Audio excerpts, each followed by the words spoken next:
క్రీస్తునందు సహోదరి సహోదరులారా, ప్రభువైన యేసు క్రీస్తు నామములో హృదయపూర్వక వందనాలండి. ముందుగా ఇంత మంచి సమయాన్ని ఇచ్చిన తండ్రైన దేవునికి ప్రభువైన క్రీస్తు ద్వారా కృతజ్ఞతాస్తుతులు చెల్లిస్తున్నానండి. అందరూ బాగున్నారండి. వాక్యం చదువుకొని ప్రార్థన చేసుకున్న తర్వాత పాఠంలోనికి వెళదామండి.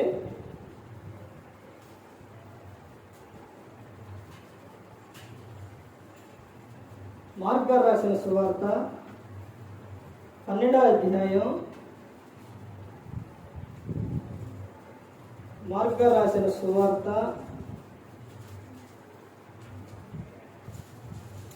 12వ అధ్యాయం 24వ వచనం. అందుకు యేసు, మీరు లేఖనములను గాని దేవుని శక్తిని గాని ఎరుగకపోవటం వలననే పొరబడుచున్నారు. ప్రార్థన చేస్తున్నారు.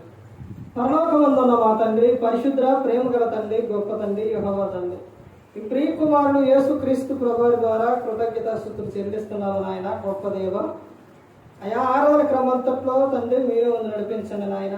వాక్యం బోధించుండగా విలువారు తండ్రి మంచులో వింటిని వాక్యానుసారం నడిచే భాగ్యం దయచేయండి తండ్రి.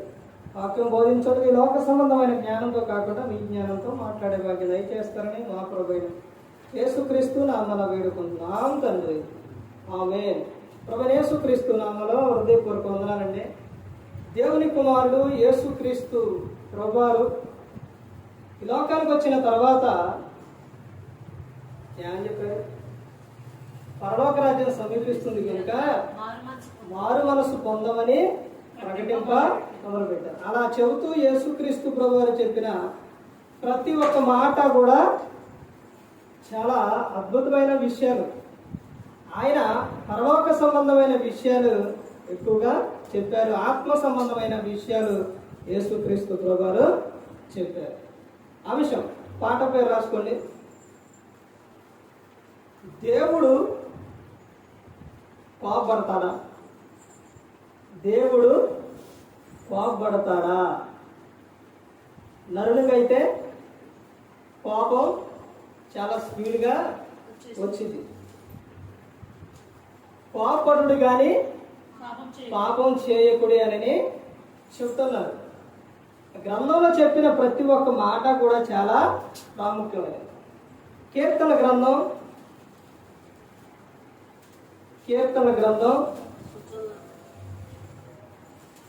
7వ కీర్తన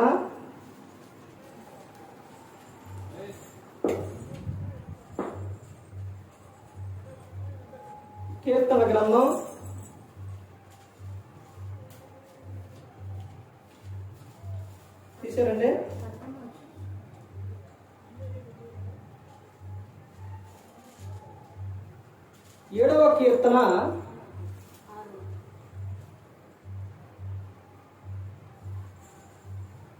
6 చూడండి. యెహోవా కోపము తెచ్చుకొని లెమ్ము, నా విరోధుల ఆగ్రహము నడుచుటకై లెమ్ము, నన్ను ఆదుకొనుటకై మేల్కొనుము, న్యాయ విధిని నీవు నియమించి ఉన్నావు కదా.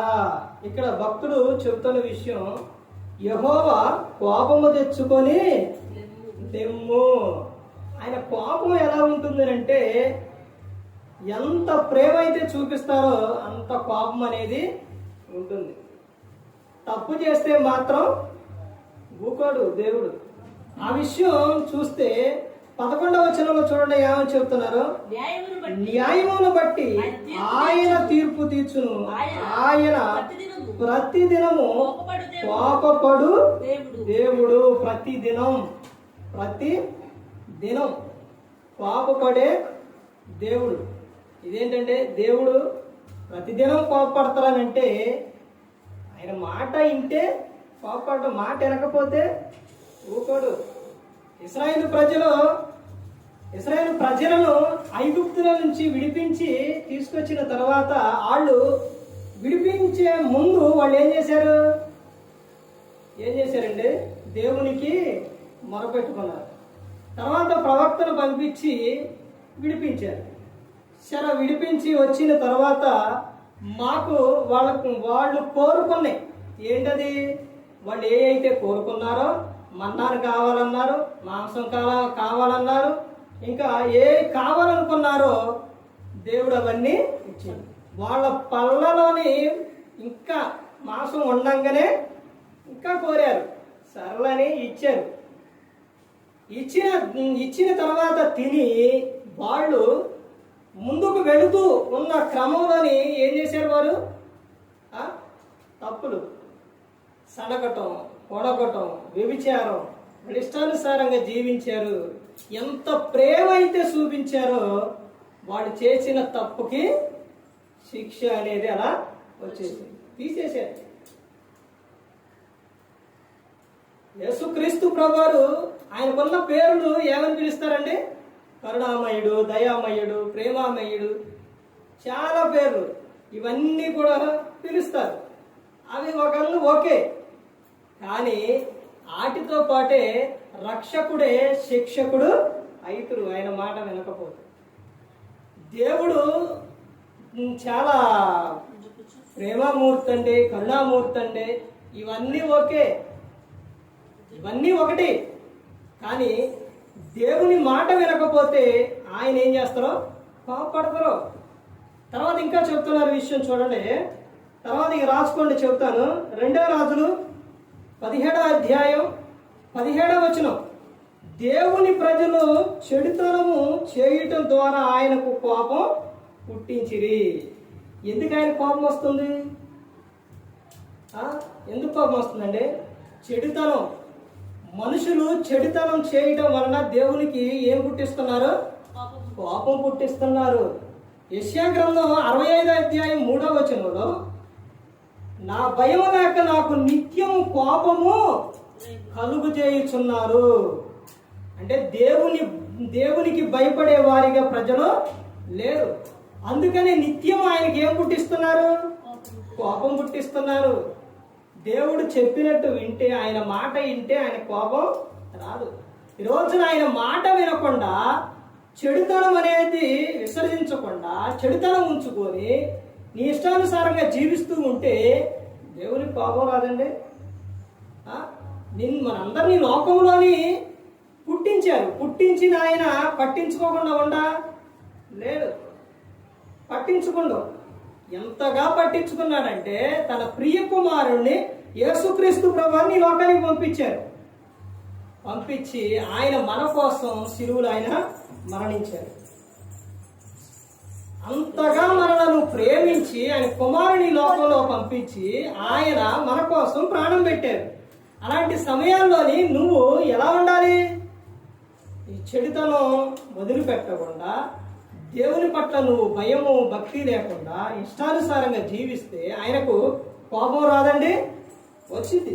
తర్వాత ద్వితీయోపదేశకాండం 29వ అధ్యాయం 25 నుంచి 28 వరకు చూస్తే, తన ప్రజలు ఆయన తమతో చేసిన నిబంధనను నిరాకరించడం ద్వారా యెహోవా కోపం రగులుకొనెను. ఆయన నిబంధనను ఏం చేశారు? మీరే మర్చిపోయారు. ఇదిగో నాయన ఈ విధంగా ఉండండి నాయన అంటే మర్చిపోయారు.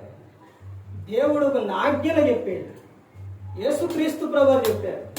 ఇవన్నీ కూడా చేయకుండా ఆయన ధర్మశాస్త్రము 66 పుస్తకాలు ఇస్తే, ఇదిగో నాయన, ఇదిగో తల్లి గర్భంలో పిండంగా ఏర్పడ్డ కాడి నుంచి తల్లి ఎలా ఉండాలి, బయటకు వచ్చిన తర్వాత పిల్లలు ఎలా ఉండాలి, యవనంలో ఎలా ఉండాలి, మధ్య వయసులో ఎలా ఉండాలి, తర్వాత వృద్ధాప్యంలో ఎలా ఉండాలి అనేది ప్రతి ఒక్కటి ఈ గ్రంథంలో రాసి మనకి ఇస్తే, దానిని చాలా మంది ఆ నిబంధన మరిచిపోయారు.